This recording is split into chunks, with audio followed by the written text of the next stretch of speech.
An apple a day. The boys trudged onto the dreaded history of magic class and occupied themselves with Quidditch talk while Remus was busy planning.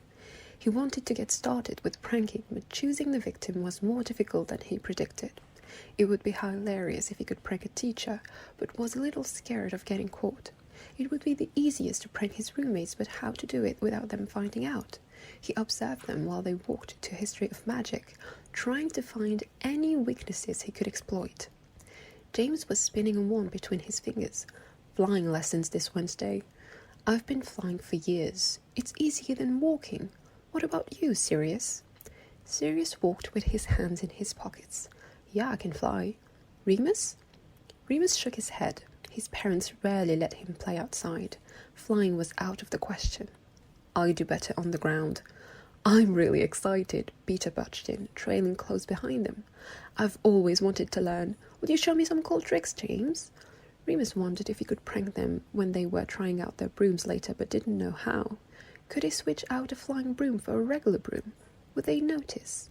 They sat in the back of the classroom and tried to entertain themselves with Quidditch talk, but it wasn't enough to save them from the dreadfully boring voice of the ghost of Professor Binns, who lulled most of the class to sleep. Soon his friends dozed off, which left Remus alone with his excited thoughts. James sat on his right and was currently sprawled on the table. Lightly snoring, his wand was next to his hand. On his left was Sirius, slumped in his seat, his overgrown hair covering his face. His wand was poking out of the pocket of his robes. The two pieces of wood looked so alike that they could be mistaken for each other. Remus checked if anyone was looking, but everyone was either already asleep or in a bored trance like Peter, who was currently doodling what looked like the letter J in his notebook.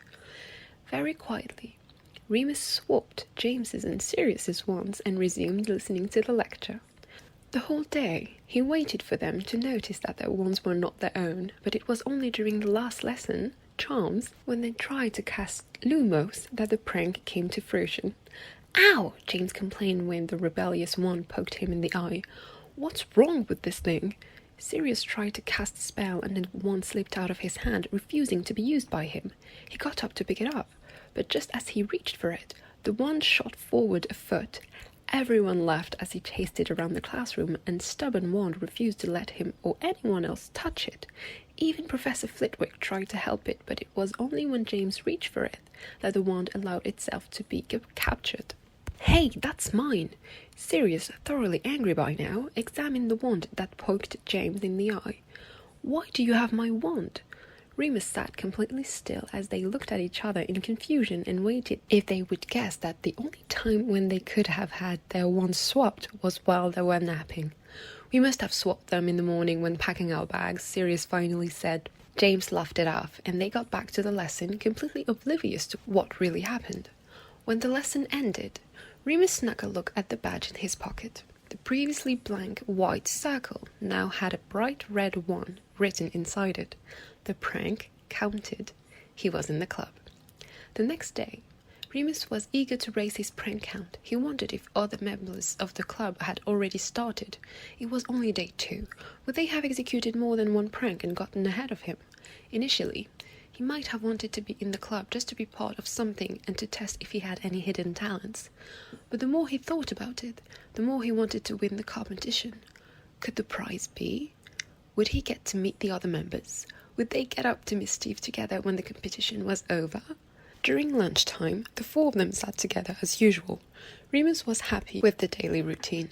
The only new routine he wasn't looking forward to was coming in 2 weeks. The one that involved the full moon, but he tried to not stress himself about it. He was still feeling normal right now, and he would take full advantage of it. He reached for an apple, but stopped before biting into it. His excellent sense of smell picked up a strange scent on it, one that did not belong on an apple. He tried another one from the bowl with the same result, and finally decided to skip his apple routine day.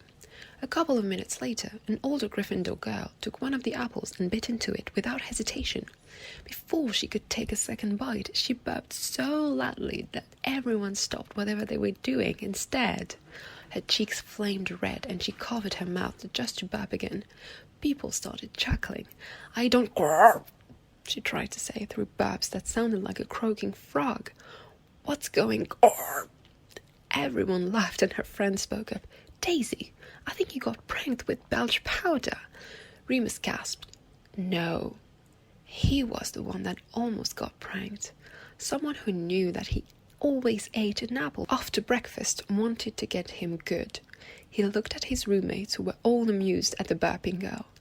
Who was it and were they in the club? Was one of them his competition?